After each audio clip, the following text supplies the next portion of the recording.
Hello, and welcome back to another episode of the Collective Clicks podcast. This is your host, Brandon Bateman, and today I'm joined by Stephanie Betters. Stephanie has already been on the podcast once before. Today she comes again to talk about her journey as a leader, building Left Main, the CRM, and all about marketing metrics and what we're missing right now in this industry. I'll see you there. Stephanie, welcome to the podcast. How are you doing today? Hey, I'm good. How are you? Fantastic. Is this the second time you've been on the podcast? I know we've done this before. I That think was years so. ago. Yeah, I think so. And you've done some webinars with Left Main, so we've done this before. Yeah, I'm super excited for you to be here. When I saw your name pop up on my calendar, it's exciting because I have never once had a conversation with you where I didn't feel like I learned something new that was extremely Oh, practical and useful in my business.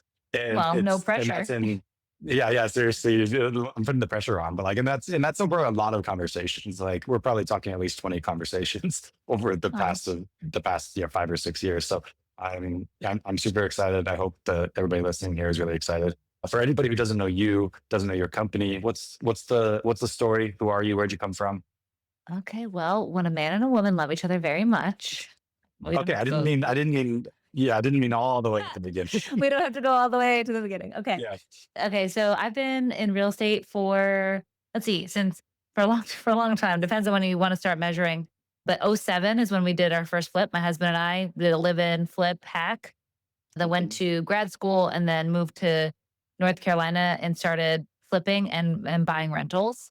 And that was that real business probably started in like 2014-ish, right after our third was born. Like she was a toddler-ish, almost a year old, something like that. So 2014, 2015 is when we like officially started our business.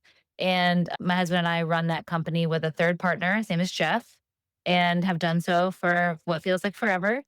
So the Better Path Homes in Charlotte does now, we've done all the things, rentals, flips, new build construction, et cetera. And now we primarily do wholesale and new build construction. So we do a lot of outbound marketing for land and houses. And we, have about a 50-50 business depending on the year and the pipeline between the two of those things. And then of course we're buying rentals and some multifamily on the personal side. So I've been in the gamut for a minute. And at that company, I was a COO. And being the COO of a large company doing a couple hundred transactions a year comes with a lot of problems. And it turns out I like problems. I like complex problems, like solving those things. All my education is in medicine, and I'm a nurse practitioner, and I was in the heart surgery practice for 10 years before I left. So I like complex, crazy things, like it or not. And so growing that business with my husband, trying to figure out how to be profitable and grow meant that I had to solve a lot of other types of problems. So long story short, I fell in love with building process and systems. And that translated into building a CRM for us. And then that CRM getting picked up by Salesforce. And that was January 2020, where we launched Salesforce asked a partner and we launched Left Main REI and fell in love again. And that's what I do full time now is I run Left Main REI and the software company. And my husband runs our real estate company full time. And it's healthier on our marriage. Although it was fun then, it was good to have boundaries. And now we each have our own companies that we run and they both directly inform each other. And it's super fun. I've never had more fun in my life. Oh, it's so interesting. So before Yeah. you two were working together in the same real estate investment business. Yep. You were responsible for operations, and he was responsible for what? Vision, ideas, Vision. chaos. Yeah. Yeah. Yeah. Chaos. Yeah. But, I always they have so EOS has one of those, like they have a quiz you can take to like see like, are you a visionary or are you an integrator? And I was like basically not good at either was what it told me. Like, or Well, potentially good at both, depending on what your perspective on the situation is. Right? Like I was like as dead center as you can get. So I take this. I'm saying what I'm about to say, like from from the level of not having a horse in either race, like an objective level. But sometimes it feels to me like the operations role is like the dirty work, the hard work, and stuff like that, and then the visionary role is like, oh, just play and have fun. just yeah, it's yeah. I'd it's be like so in the weird. shower. Yeah, I'd be in the shower and Zach would be like, "I have an idea." I'm like, "Oh, I need boundaries. I need your Yeah. ideas to go to notebook." But he's great with them, and I was just so excited to to put them into action that it was sometimes really overwhelming because I wanted to, to execute all these things. So he's definitely really, really good at that and has opened my eyes too to all the possibilities and opportunities. So much so that now I'm the CEO and visionary of Left Main. And I think I've learned because I've been the COO. So now I know how to be a better CEO, I think, like how to not crush people and I don't know, build good teams that are Yeah. balanced. I've learned a little bit. I think there's definitely like a situation where those roles like both thrive. And I think there's definitely some companies where the division is literally just to minimize all the damage that the crazy person does. And I it know. doesn't actually like help the company very much. I But know. It's so it's true. like the only structure this company can grow in is like we have to put you in a box where you're not allowed to touch things. Even though- I know. No, you're allowed every and once in a while to shout over ideas and then you got to go yeah, quiet. exactly, exactly. I mean, I've done in kind of both roles, so I hope Yeah. I'm not offending anybody. Like I've Hey, been both. I've been the guy who it's needs to be put in a box. Like I've definitely done that. the same. It takes both personas to win and both need to find each Yeah, other, right? yeah. Well, very cool. So nowadays, your husband's running that company. You're Mhm. running the CRM company, and Yep. you came from the healthcare world. I'm Yep. curious, what things do you feel like you do differently in real estate investing or in your CRM company today because of the background? Like these are things that you would not do if you were just like your average real estate investor or software company owner or something like that, but you have this unique perspective that you bring to it. Yeah, that's an interesting question. So I think the beauty of entrepreneurship is that it uses everything. Like it uses all of your experience regardless of what it is and makes it applicable. And so I definitely feel that way about my medical background. You know, medicine is my field, especially like all of it can be super intense. My field was really intense being in heart surgery and critical care and you know, having post-op and pre-op patients in ICU and really, really intense. And I think I learned how to be calm in a really intense situation and be decisive and be able to be the person that sits at the bedside and like makes a decision and then make sequential decisions based on feedback loops, right? Like that didn't work or this worked, and then you do the next thing. So that definitely helped. But I think more than anything, I learned how to talk to people, and this is that was a really scary situation for somebody, like, "Hey, you need heart surgery." And then some stranger walks into your hospital room and is like, "Okay, we're gonna need to crack your chest." Right? And you're like, "I'm gonna sign a piece of paper that says someone's gonna crack my chest. I've never met this person in my life." Right? Like, it's super scary. And so I definitely learned how to help people in that scenario and, bring calm and bring facts and bring reassurance to people that are in like having the worst day of their lives and comfort their families and things like that and also have really hard conversations and have really hard truthful conversations. I think the truth kind of slaps you in the face a little bit when you're in that situation. So I brought that to business for sure because it's people. Business is people. And homeowners on the real estate side, talking to homeowners, they're in a similar situation where they're in the middle of a giant mess. And you're sitting in the living room with them and they are like, they don't know what to do. And you're here to provide a solution. And I've always looked at that in kind of a similar lens. Like, it's an honor to have something to give somebody like that. Like, it's an honor to help someone save, like, through that situation that they're in.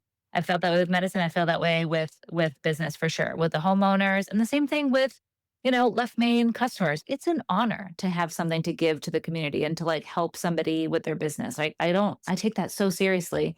And in the end, you just need to make connections with people and show them a bridge to feeling better or resolving that problem, whether it's a real estate problem or a systems problem. And so I think you learn how to build those bridges and yeah, be a calm and decisive leader that somebody actually wants to follow. So I think a lot. Yeah, it's cool hearing you describe that because in so many ways you just like I knew there were some really unique things that are unique to you that you don't see in the average person. And hearing you describe it just articulates it better than I could have ever articulated. Like what, in my opinion, makes you different as like a leader and as a vendor in this space compared to so many other people that I know. I am curious. So like those skills, I see exactly how those translate. But outside of that, when you just look at like your journey as like as a leader, as a business owner, all of the above, since you started in real estate investing, what were the biggest skills that you had to grow that you didn't already have coming into it? Oh And I know there's goodness, probably like a million skills, but when a you think of what are million. the things that really made a difference, what comes to Oh mind? my gosh. So many, and it depends on the season, and I feel like sometimes the same skill set you have to learn at a different level later again, you know? So I think the first thing that comes to mind is handling risk and handling fear, and that may sound silly because obviously there's risk in on the medicine side, right? But what's interesting about this context is risk is not tolerated in medicine. Like you don't, it's not okay to make a mistake, right? Like you can't make a mistake, like Six Sigma, everything, right? You cannot make a mistake. And so a lot of the way you practice medicine is to mitigate risk. And while in business, obviously you want to mitigate risk here too, but you want to take risks and you want to make mistakes. And in fact, you want to make mistakes quickly and then like adjust from them. So I think I had to face that. I had to face that in the beginning, and I actually face that often. Like as you grow to a new level and like you have more team members, and you're like, oh my gosh, I can't fail. Like I have got 40 employees that are trusting on this thing to work, right? So I think that that comes up for me often is how do I be okay with risk and take calculated risk and not be so hardwired to avoid it? And I think thankfully I've come to terms with risk being good and but I still find myself afraid, and I'm like, okay, no, it's okay, like and going back to like what makes me feel better in a situation where I'm afraid is like, okay, how am I going to measure success? How can I make an informed decision? How can this risk feel more palatable, right? And then it's okay to go out on a limb and launch something new and try something, right? And then you're like, okay, if it doesn't work, it's okay. We're gonna come back to the drawing board and we're gonna learn from it. So I feel like that's kind of vague and maybe personal, but I feel like that was a big skill set that I had to come to terms with is how to make mistakes and tolerate risk in a different way than I was ever accustomed to. And then I think the other big skill set I had to learn was how to be a leader. I think leadership development all along the way has been part of the journey from recruiting your first team member to come work with you and like go on this crazy journey to, hiring an entire executive suite of really high level people to work with you and being the type of leader that continues to level up the people around you and listen and yeah, I think the leadership journey is an ongoing one. So I'm curious to dig into that second one because it's a heck of a journey going from like, I'm going to get into real estate investing to, Yeah. of course, building that company and now a different company and the recruiting the executive suite and everything. Something I've gone through in the past few years as well, right? And it changes you quite a bit, right? Like the way it's almost like you have to unlearn all the stuff that you learn up to a Mhm. certain point in order to get to the next level. But I'm super curious to hear your perspective about, and I'm trying to find the right way to formulate this question. I can tell you in my experience, the one of my favorite quotes, it's from Stephen Covey. He says, the way you see the problem is the problem. And it's true so often in leadership, right? It's true sometimes in other places in life, but in leadership, it's so true, right? And the things where it's like, oh, I have to learn to do it this way instead of that way are actually pretty easy to learn. But the things that are like, I have to change what I believe or have a completely different perspective on the situation, those are the kind of things that are just incredibly difficult to wrap your mind around because you don't see those faults because the definition of the problem is that you don't see it, right? So So true. I'm so curious to hear from your perspective. What are some of those kinds of things that have made impact for you? Where right now, today, you actually see the whole situation differently than you did several years ago. Yeah, such a good quote, and it's such a hard one because we constantly have to fight our own perception and challenge our own perception and even the first blush instinct of what the problem is, and then you have to almost be careful to not have that in medicine, we call that diagnosis momentum, where like, "Oh, I think it's this," and then you justify why it's that based on your initial instinct. and it's so true here too, to always be challenging that. And I think that's what's so difficult about continuing to grow as a leader is this radical self-awareness that you have to have. Like you have to have a little bit of like the cojones to go out and do something you don't fully know what's going to happen. And then you also have to have the humility to be like completely open to being absolutely wrong and getting schooled on it, right? So, how do you be aware of your own bias? The only real way that I know to try to bring awareness to my own bias is to have a really good team of people to check you and have safety in that. Like, I'm thinking this. What do you guys think? And have it not just be one person thinking and executing. And there's a leadership journey there of like bringing on different team members that can do that with you. Like the people that I have on my team now would never have taken a job with me 15 years ago. They were like, no, call me when you have your shit together. Right. So there's this like journey of surrounding yourself with different people too, and then growing and building up to that. So I'll start like from the very beginning. The pain we had on building a business and both businesses was like, okay, I just need a bunch of tasks done. Like I've got a lot of tasks and admin stuff, and I want to delegate that out. And then the team members around you are only task takers and like admin doers, right? And so it's really difficult to have them contribute to vision or your bias because they're just waiting for your tasks to be given to them, right? And so there's not a lot of like higher level development there because they've been put in that situation where that's what you need them for. And you need the tasks to be done. And then you're kind of like in this hustle. We just need all the tasks to be done. And then transitioning out of that, you have to be able to bring somebody on that can contribute to process and the goal setting. It can't they have to be part of that equation, and then it's a little bit more difficult to be so blindsided to bias because now you have somebody else kind of contributing to building process and like having friction like from other people in the team like, well, I don't agree or I do agree. And then then you can build some process, and then you can re-examine the process if it doesn't work, and it's not just you re-examining it. And I think building that framework with somebody is obviously extremely helpful and imperative, but then the framework itself can help you avoid bias. And what I mean by that is we're weird as entrepreneurs. Like we can just go and build things, right? And we see a vague vision of where we need to go, and then we can just go out and make it happen. But when you invite people into your company, into your team, they can't operate that way. They need to have framework, and they need to have ways to measure success. Like, how do I know what do I do today? And how do I know I'm doing a good job?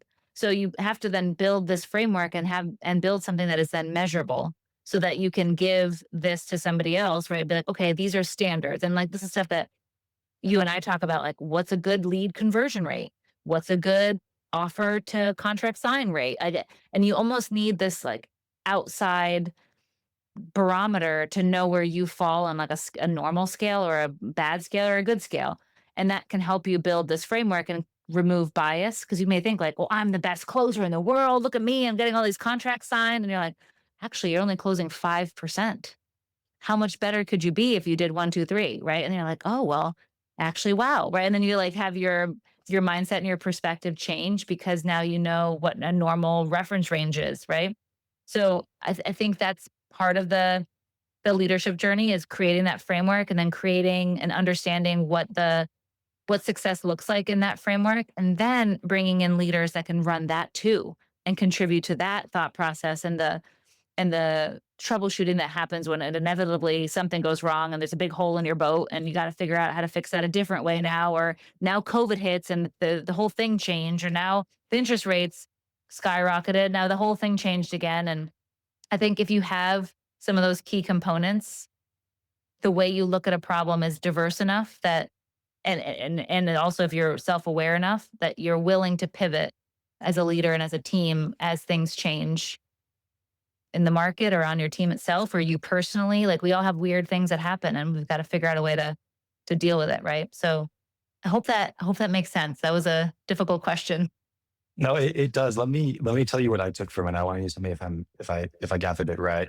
Yeah. And what I'm well, first one thing I took that you didn't say that I've always believed about you, that I've always respected about you, as long as I've known you, is the curiosity that you bring to all these kinds of situations, right? Like there's there are people who just look at it and they make a judgment about whatever the thing is, but you approach it a lot more from the standpoint of, I think it is this. Well, if that were true, what else would be true? Right. And you test out the hypothesis with logic, which I just appreciate a ton. Yeah. Thank So you. so number one is that. And then number two, the level of the people that you're surrounded with basically determines the level of the vision that you end up with. For sure. Because if you're just surrounded by a bunch of task doers, they're only going to be able to influence at most vision for how we're doing tasks, right? But if you're surrounding yourself with like higher level leaders, and part of that is how do you treat those people? What box do you put them in? Because I'm sure I know the mistake I made at the beginning was, when people were ready to graduate out of task doer, I wasn't there to let them. I wasn't Right. there to be the kind of leader that allows them to Right. to graduate out of those roles. So part of it's that, and then part of it is just like the nature of the business changes overall. But that's what I took out of this is like you apply that attitude of curiosity to everything, and you've constantly strived to surround yourself with the right higher level kind of people that can help you see those blind spots, help understand how the business is going to grow, all that stuff.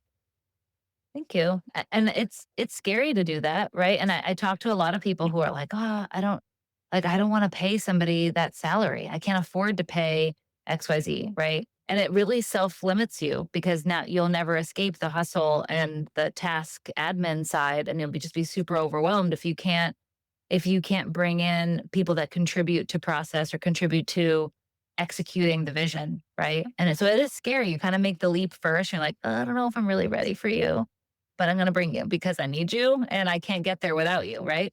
And I've been in that situation multiple times. And I remember, Amanda Dean, we had like a little girls' weekend. She came over and I had this really incredible hire that I wanted to make. And they were interested in the role.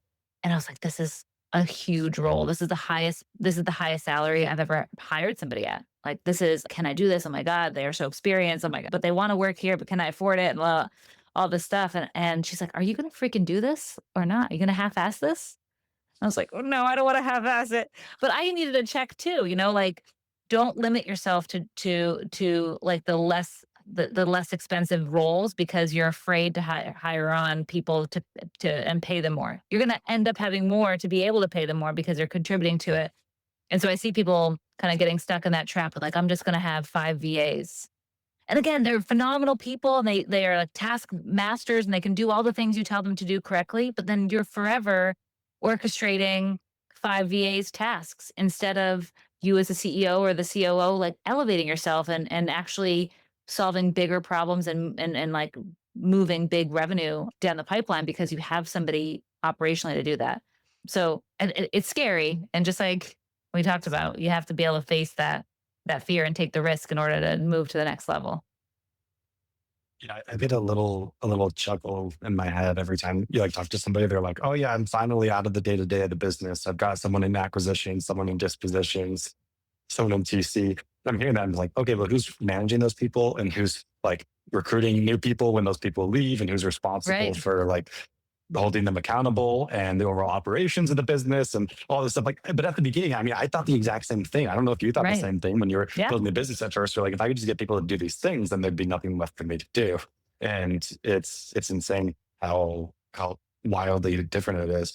So I saw this post a few days ago from our mutual connection, Marcus Krigler. He owns like is it CFO or something like that? Yeah. Services Like in the CPA firm. Yeah. Something like oh that. CPA firm in the real estate investment space. And what he said was the people who he sees successful in this market either have really small operations or they have really big operations with big budgets. Hmm. And the middle is kind of getting squeezed. And I thought that was super interesting. One of the first like real pieces of business advice I got when I was like, I wasn't cool enough to have a career in heart surgery before I started this business. My background was in bagging groceries at the grocery store. And when I Excellent. started this business, I was like a sophomore in college, right? So I don't know what the heck the world was. I was just like figuring out business and life and what careers are and all that stuff at the same time. And someone gave me this advice that like stuck with me. They said, if you want a business that either you like or that makes a lot of money, there's kind of two paths. And path number one is you keep it really small. Path number two is you make it really big. Everything in between absolutely sucks. Yep. And I was like, oh, maybe that's true. Maybe it's not. And I can tell you, absolutely, there's some truth to that. And I think part of the problem is when you're going from really small to bigger, and then you have a bunch of task doers, what you really are doing is you're just multiplying the number of problems, but you're still the problem solver. So just creates this horrendous area. But then doing what you're talking about and actually being able to afford the level of talent that can fix those problems at scale and actually build the right foundation for the company to grow, that's just really, really expensive. A lot of people, like, especially if you're in that, like, in that growing phase, you have a really hard time affording that at that stage. And I see how it works. I look at like a company that has like the whole executive leadership team figured out, a lot of high level people and stuff. And do I see the path for that company to grow? Absolutely. Do I see the path for the company to grow from like the solo guy doing deals to like, a brain with a few hands and stuff like that? Totally, I see it. But what's your advice for somebody who needs to make that jump between those two stages? Because it's kind of this ugly, ugly space where it's like, well, I can't exactly follow Stephanie's advice of just pay the person what you need to pay them because I don't have that money yet. But at the same time, I can't do it all myself. Super good question. And I think the reason why the middle gets squeezed is because people try to do it too fast. And you try to jump from a small operation to a giant operation. And you can do that. But when you're scaling and scaling like you're growing 50%, 100% year over year, that is extremely expensive and you're going to burn money. And the reason why people burn out or flame out is because they run out of cash because you're not making money when you're scaling. You're putting so much into the company and fixing so many issues and having so many people that are not productive yet that you literally just fail because you're trying to do it too fast. So I think you absolutely can transition. You can steadily grow to be a large brand, but people try to do it too fast and then they run out of money. And they're one bad system away or one bad quarter away from being out of business. And they literally like ride that line, like the RPMs that like, oh, they're literally there with from a cash flow standpoint that if they have a bad deal, that's it. Or they don't know their numbers enough that they are like, oh crap, I can't make payroll. And they're like, they had no idea that that was coming, right? So I think you can make those transitions slowly and steadily. And what that may mean is that you grow 30% a year. My gosh. You know how many companies would love to just keep growing 30% a year? And it's not sexy. Yeah. You're not going out there being like, I tripled, but like now you're growing steadily and and now you have cash reserves. So then when you go to make the hire, you can burn a little bit before they're productive again, right? Like you can make the investment into the team, into the system so that you don't just invest all of it and then if you don't get the deal done you're done. So my advice to those people that are in the middle is it's okay to take your time and to slowly and steadily grow. You don't have to go from 0 to 100 overnight. you know Looking at the trajectory of Better Path Homes, like I'm a 15-year-old company. Like this has been, well, I think close to that. Let's be super conservative, like first deal in the new LLC 12 years, right? Like it's a very long time to grow to be a couple hundred transactions a year and to try to make this thing sustainable, right? For the three owners who operate it that are now spending very few hours a week in the business. Like it takes a long time to get there and the team doesn't have to be big. Like that team has 12 people, right? Like you don't have to have a giant team, but you do have to have good leadership and people who are upholding systems and process. And then steadily you're just better every year. And then you get to a point where you can afford to make investments like that. So my best advice is do it steadily. You don't have to do it overnight. Stephanie, I want to scale 200% a year right now. Maybe you can do that your first year. And Sure. maybe you can grow 200% a year, but you better have cash to burn. You better have Yeah, you that's what I better was have just that thinking. you better have that That's money in the like bank. these companies that scale, like they have a war chest going into it. Yeah. Which, like, if you are going to scale, I was just reading a playbook by Ryan Dice the other day. He basically talked about Yeah. like that initial stage where where you've got all the crazy stuff going on. Mhm. And like, you basically got to stack cash. Like, that's your whole job right then is just Yep. stack a bunch of cash because getting from there to where you're going to go next is going to take a bunch of cash. And That's it. Yep. or you go really slow. That's another option too. Like, you can you don't have to necessarily burn cash if you move really, really slow. But that's awesome. Like to talk about, like, when we think of like big companies that are really stable where the founder doesn't need to be involved, like that kind of stuff. We're not usually talking about companies with 12 employees, but it's cool. Like it's not the number of employees that makes that possible. It's the level of maturity of the operations of the business Right. itself and the And people time within it. and seat. Right. Like now you've created, Yeah. our leadership team. I think the youngest person on that team has been with us 5 or 6 years.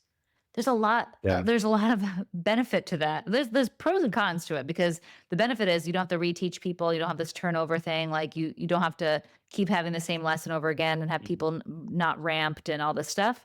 So obviously you can be a lot more effective. But on the flip side, now you have a really tenured team who understands the process. Now, are you slipping? Are you getting lazy? Are we getting complacent?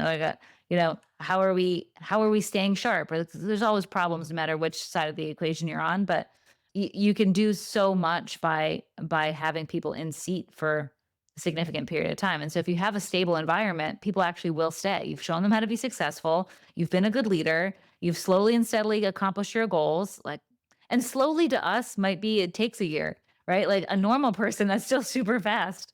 So I think I can't remember who said that famous quote, but most of the time the problem is not the goal, it's the timeline to the goal. I don't know if that was Alex Hermosi, but or who that was, but that really resonates with me because we can achieve that goal. It doesn't mean we have to achieve it in a year or even 6 months or 2 years, right? You can still get there if you chip away at it. And I think that comes back to, risk mitigation and like maybe the way I'm wired, but I'm okay with steadily accomplishing goals and being healthy and profitable. I don't need the vanity metrics. I can just steadily get there. And then I have enough cash flow and reserves that like when you inevitably get kicked in the teeth, you don't go out of business. You can figure it out. And that's happened to us a Better Path. We've had years where we lost a lot of money. And the only thing that sustained us was because we had reserves and savings and like we were able to pivot. Just from that on that note, like it's really difficult to pivot in new construction when the stuff that you buy doesn't revenue until a year later, right? So like if you're pivoting, it's going to take a year, so you got to ride the wave. And the only thing that kept us in business a lot of the times was that we had those reserves and that safety net, so we didn't have to be like riding in the red the whole time. And now like okay, now you come out of that wave and you've pivoted and you're safe again. But I never expected to get there overnight. I love the like slightly zoomed out perspective that you gave over the entire business. Because yeah, you've been in business longer than I have by a pretty long shot, and I'm Don't guessing call me longer than old. a lot of the people. Don't You're calling I me said old nothing now. about how old you are. I don't have any evidence that you didn't start this company, and I when was you were 12. a few years old. Yeah, exactly. I mean, it'd be hard to be following up your heart surgery career at 12 years old, but Yeah. like, That math you didn't know, you, math, did it? I think you're a super genius though. Like, you probably went to like some type of like accelerated elementary school to get into the medical field. Yeah, no. Let's switch gears a little bit. I want to talk about marketing a little bit. We talked about this like concept of curiosity that I feel like you're Yeah. really good at, which in my opinion also happens to be the number one quality of really, really great marketers, which is part of the reason I respect you a ton from from like as an authority in the marketing for real estate investing kind of space, especially because you managed that for so many years for Better Path Homes and you continue to do marketing stuff now. So I'm curious, in your opinion, in this industry, where are we going wrong with marketing? What are we missing? I don't know that we're necessarily missing anything. I just think it's a moving target. I think now there's been a really strong player on the field with AEO. Is that right? Not SEO, Correct. AEO. I feel like I'm Well, just like AIO LMNOP or GEO. Yeah, it's the marketing as if we needed more three-letter acronyms. acronyms. I know. Yeah. But I think the way where people are interacting is different now. Like I think if you look at the last 2 years, the daily use of search engine versus LLM engine is just completely flopped, right? I remember we were talking 10 years ago about like, oh, what if we advertise on Bing and Google? Like, and now it's like, I don't even know if that's how relevant that is anymore as it is that everyone's in in ChatGPT asking questions, and are we putting out content in there that's going to supply ChatGPT's knowledge, and how our digital presence is different now on how this information is sourced. Like Reddit is important, right? And Mm. Better Business Bureau has more weight in a LLM answer than Google does. Thought that was really interesting. So there's a lot of That's things fascinating. that isn't that crazy? So everything's always shifting, and I think something that you guys do super well is that you're keeping an eye on it, right? And being aware that things change and that we have to change strategy. But I don't necessarily think that anybody's doing anything wrong. I think that what classically works with tweaks. And, people are online and they're interacting with some digital force, whether that be, Google or an automated search engine, right? No, I don't know. What does AEO stand Yeah. for? Is it automated? And so I'm aware of two acronyms. You have AIO, which is AI optimization, and then you have GEO, which is generative engine optimization. Okay, maybe I'm combining all these things into this one word. I need a Well, cup of maybe there's coffee. another one that's Maybe like, there. I think as an industry, the world hasn't decided what acronym we're going to stick with yet. It's kind of Yeah. like there's a few things floating around there, but we're all talking about the same thing. I'll just say ChatGPT. I don't even just want to give them credit because Claude is awesome too, and Gemini is really, really awesome too. So any of those ChatGPT type programs, that's where people are interacting now. So I think we as a marketing essence need to just pay attention where people are and then just try to be there. I do think that tried and true things too that continue to do well are like direct mail and TV and radio. Those things are all still really relevant, but where people are interacting with technology and the internet is changing. So it's very interesting. Yeah, I'm 100% with you. And so we recently pulled some data on this. And if you look at the generative engine searches, they're up to like a couple billion a month, Crazy. and which is crazy, but also Google's like 10 to 13 billion per day. Oh my So gosh. there's still so much, so far ahead. But it's interesting. Like we just had a client who started SEO with us a year ago. They just hit about $500,000 in revenue from SEO, but Yeah. 25% of that was from generative engines, and Yeah. the 75% of that was from Google. It's interesting. I will say, I think the ball is moving. Right, we have to keep our eye on the ball. I think it's moving, Yep. and I still think in our industry, it's more in Google's zone than it is the language models, because it's older demographics and the queries are super commercial, not like informational queries. And Yeah. for I, you, like, wait, I'm sorry, I'm go s- ahead. sorry. I was going to say, I feel like that same trend happened with Facebook. Like when Facebook was really cool to start advertising. I remember we started advertising on Facebook in 2016.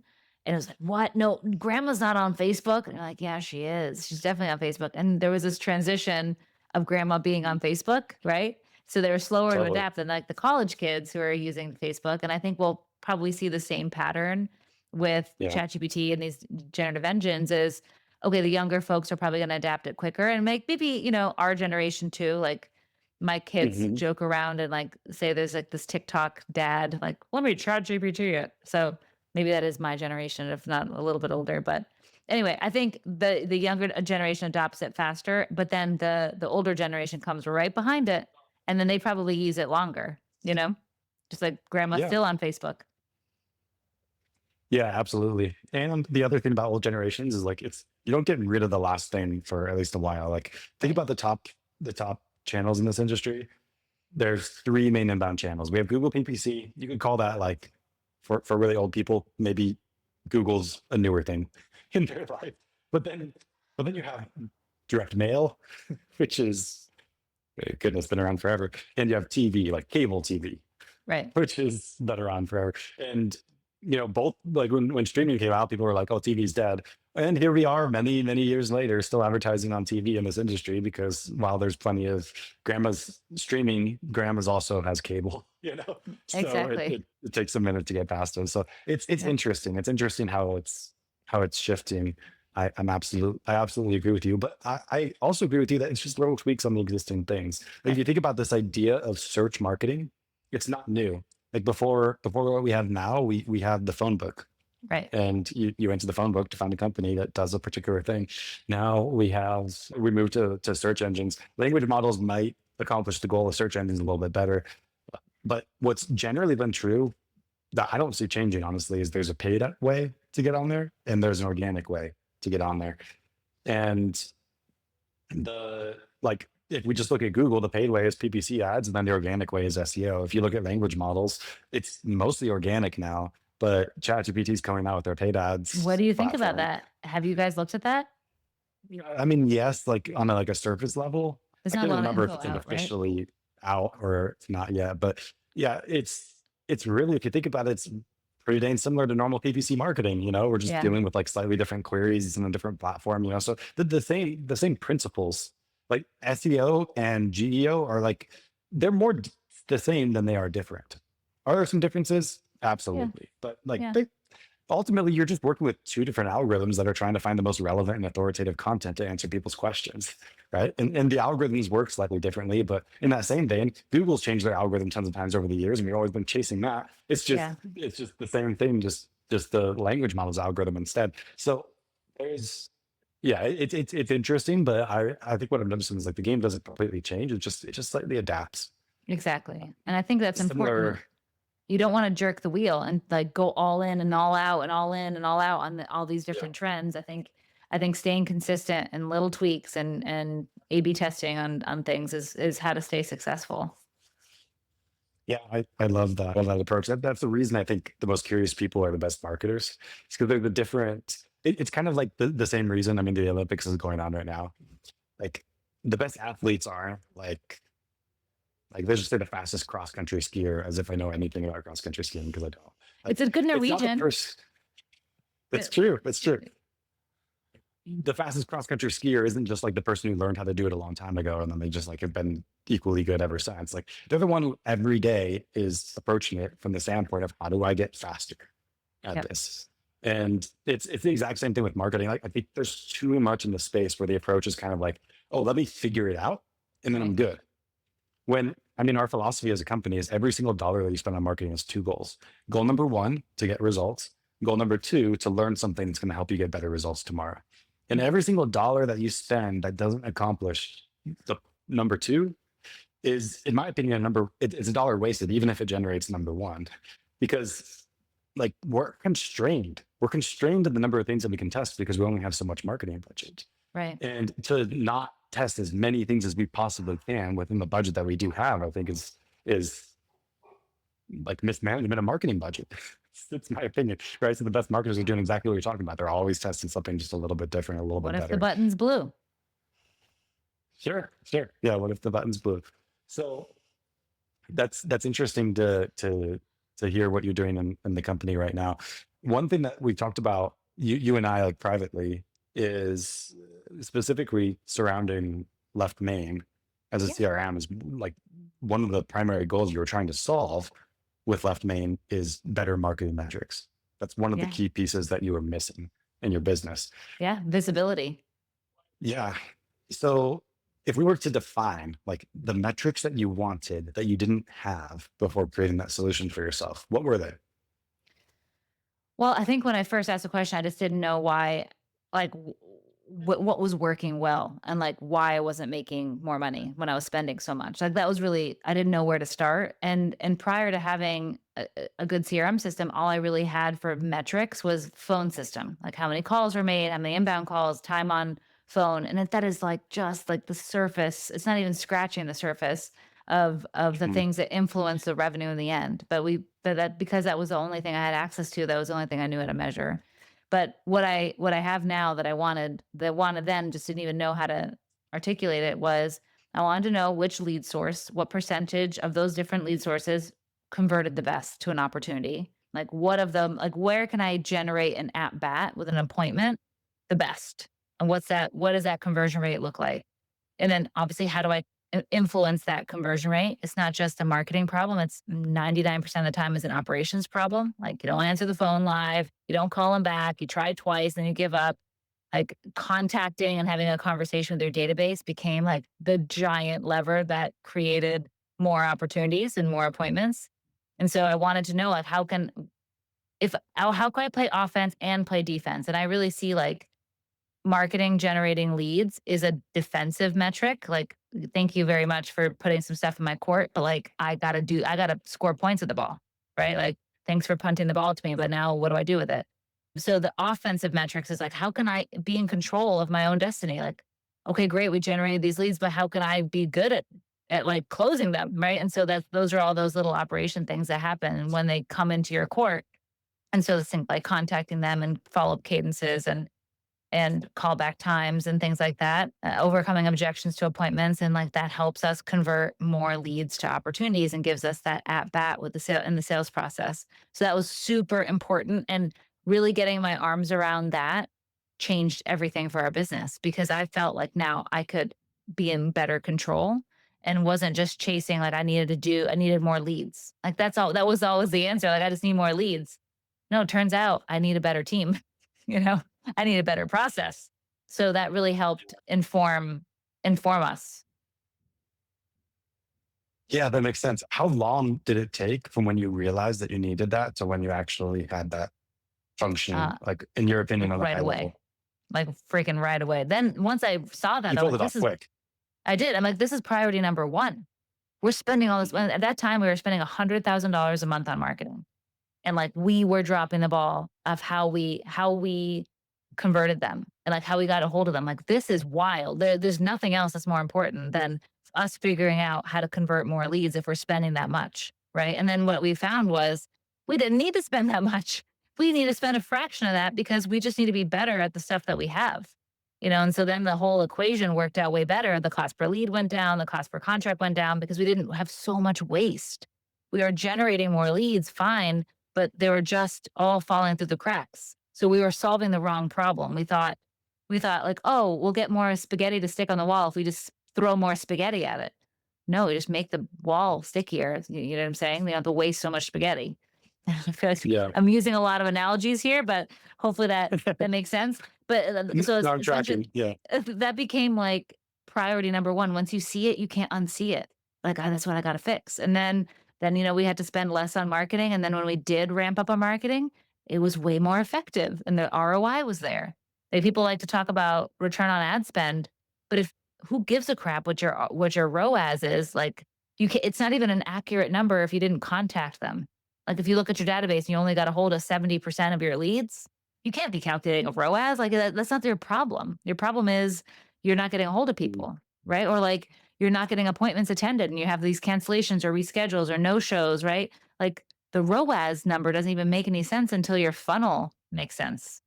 So I think people can be misguided. And once you see it, it changes everything. And then that becomes how you set your priorities and your rocks for that quarter and on solving them, like all the operational stuff. So it feels pretty urgent once you see it. Yeah. No, that's super cool to hear how you approached it, especially because I've heard you speak about this before, but I didn't realize that this came specifically from your place of having not followed that advice before. Probably I just And didn't then know changing any all those better. things. Or yeah, Yeah. not necessarily. I'm not saying someone told you to do that and you just didn't do Yeah. it, but like, like you were, that was the piece that you were missing that made a difference in your business at the point that you implemented it.